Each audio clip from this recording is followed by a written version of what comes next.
মনোযোগ সহকারে শুনো। নাসাই শরীফের হাদিস। আউযু বিল্লাহি মিনাশ শাইতানির রাজিম। বিসমিল্লাহির রহমানির রহিম।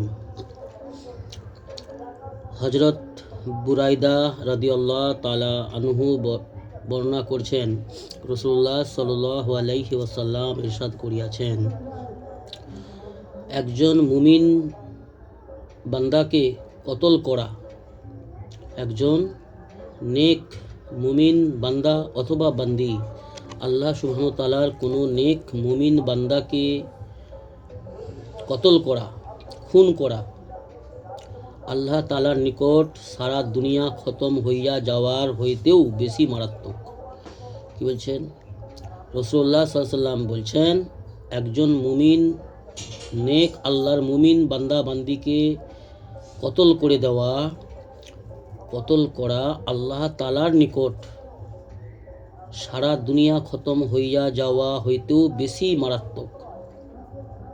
অর্থ, এই হাদিসটার অর্থ বিস্তারিত।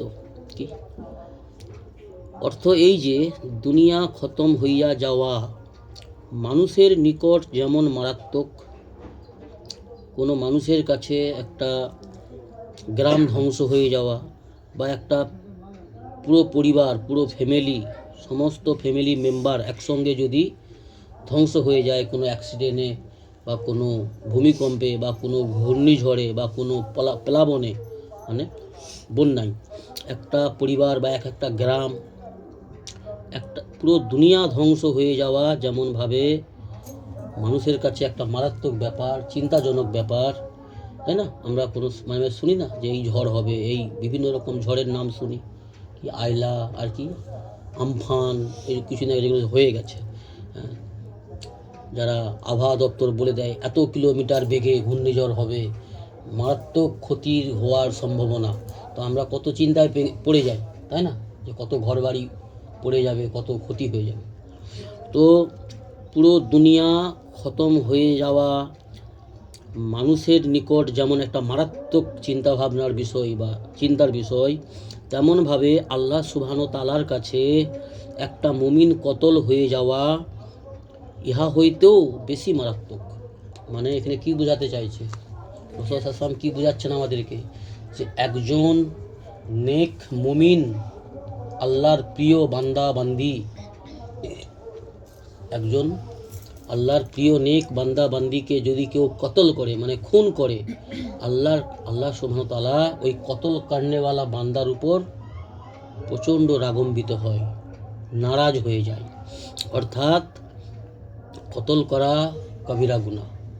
কোনো মুমিন বান্দাকে, নেক বান্দাকে, মজলুম যে নির্দোষ, তাকে কতল করা আল্লাহ তাআলার কাছে খুব অপছন্দনীয়। কথা বুঝে আসছে? তো কতল করা শরীয়তের বিধানে জায়েজ আছে যদি সে কাফির হয়, যদি সে আল্লাহর সঙ্গে শত্রুতামি করে।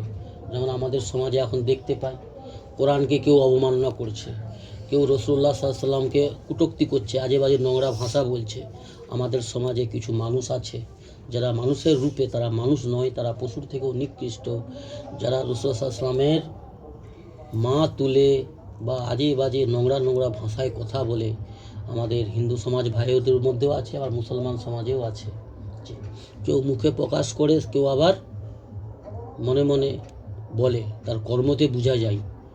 যে রাসূল সাল্লাল্লাহু আলাইহি ওয়াসাল্লামের সুন্নতকে ছুরি চালাচ্ছে, যে রাসূল সাল্লাল্লাহু আলাইহি ওয়াসাল্লামের সুন্নতকে অস্বীকার করে, আমাদের মুসলমান সমাজের কথা বলছি,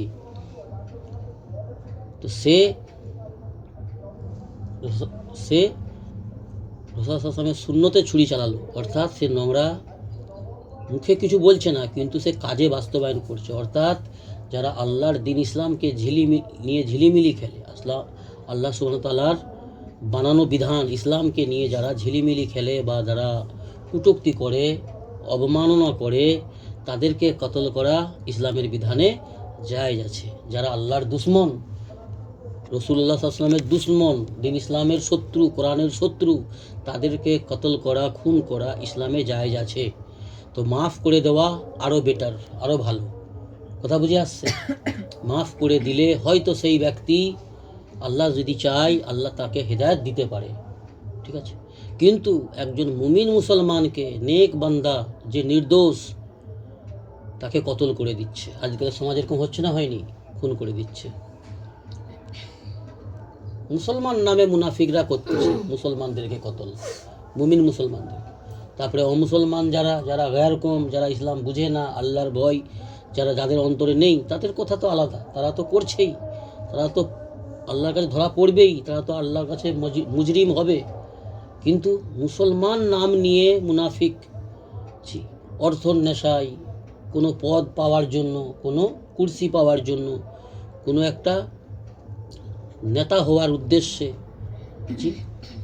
একজন মুসলমানকে, একজন মুমিন মুসলমানকে কতল করতেছে, খুন করতেছে। তো আল্লাহ রাব্বুল আলামিন এমন ব্যক্তির উপর বড় নারাজ হয়, অসন্তুষ্ট হয়। আল্লাহ আমাদের এ সমস্ত নোংরা গুনাহ থেকে, কবিরা গুনাহ থেকে হেফাজত করুন, আল্লাহুম্মা আমিন।